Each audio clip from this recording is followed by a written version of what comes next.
It's your boy Zappa, Professional Stage Ninja, and welcome to a gaming tutorial. Not how to play the game, but how to play the game. Here we have a regular Fat Boy PlayStation 2. And what we're going to do today is show you how to play your imported PlayStation 1 games on your North America NTSC PlayStation 2. You will need a few things, of course. You will need, of course, aforementioned Japanese game. Today we are using Brave Saga as a demo. You will also need a standard PlayStation 1 Game Shark. This one, that way you get a nice clear shot of it right here. Most of these already say country of origin England. This acts as your bootloader of sorts. You'll need this piece of equipment, or software, excuse me. And lastly, if you're already an importer and you play plenty of import games and you know the importance and magic of a swap disk system, you probably already have one of these around.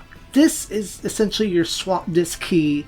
This is what hooks into some components inside and allows you to pull your tray out without pushing the cursed eject button. That is the bane of your existence for this process. Don't push it. So, firstly, you will have to remove this front cover. It has your PlayStation emblem on here, which I learned some years ago that you could rotate that based on your console's orientation. Unimportant. Mine's already been removed. You can find yourself another tutorial. I don't remember how I did it. It's been like 7 years. So, chuck that back into the void where it goes. So we have, this is free. And I just realized I broke a part of it. I hope that's not like critical. I digress.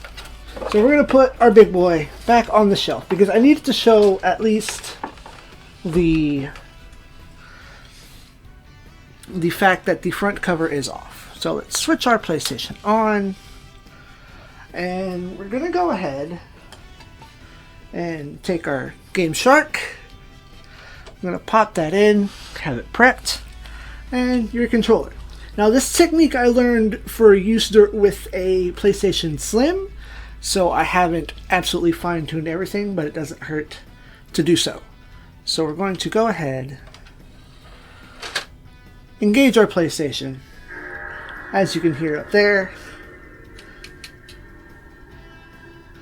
I'm going to re-angle the camera so you can kind of see, and this might be a small problem.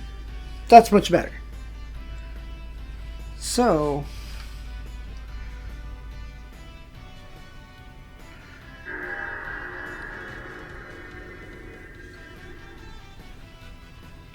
there we go. Now it should boot to the PlayStation. What you're going to want to do is hold, while this is up, hold start, select, and all of your shoulder buttons. What this does is, if in the event that your PlayStation will not load the opening cutscene, which is a nice 3D CG shark, this will skip that and go straight to your game screen. Now, once you're here, you will take your swap key and engage the process. Again, there's many tutorials on that, but you're going to want to hook it in there, slide up, and pull out. Very gentle. You can easily ruin your motor for the disc tray, but then again, once you have it hooked in and out, I guess you don't really need it unless it creates problems in running the system itself. Take your PlayStation disc, throw that off into the void, or gently set it aside, and then get your Japanese game. Hello, Brave Saga. I have not booted this up. I only recently discovered we had it in the house. And you're going to slide your tray back in there. Never ever touch your eject button. And then get your key back in. Hook your tray back in place. And that's that. Now, I'm no scientist, but I figure what the Game Shark does is it ignores the BIOS, the region protection, and where the console says it is supposed to be played. And with that, it's like, oh, I'm free region. Okay, but once you touch that eject button, it realizes, wait a minute, I gotta recheck everything. Oh, North America. Those are the games I'm supposed to play. It's not what we want. So, get into your Game Shark.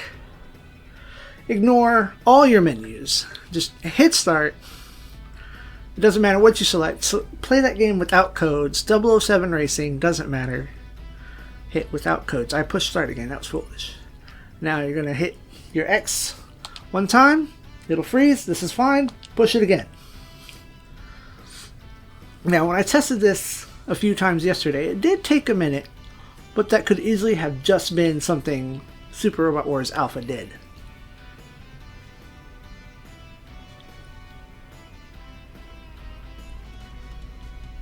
And with that,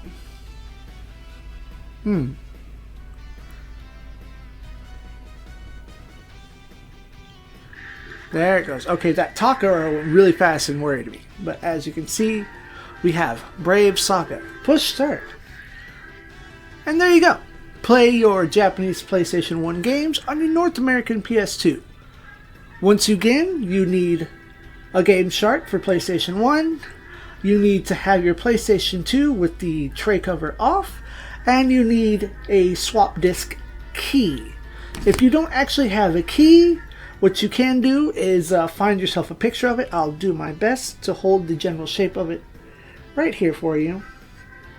This is the shape. This was made out of an extra hotel room key card. They don't really inventory these. They lose so many of them a day that it's not the end if you take one.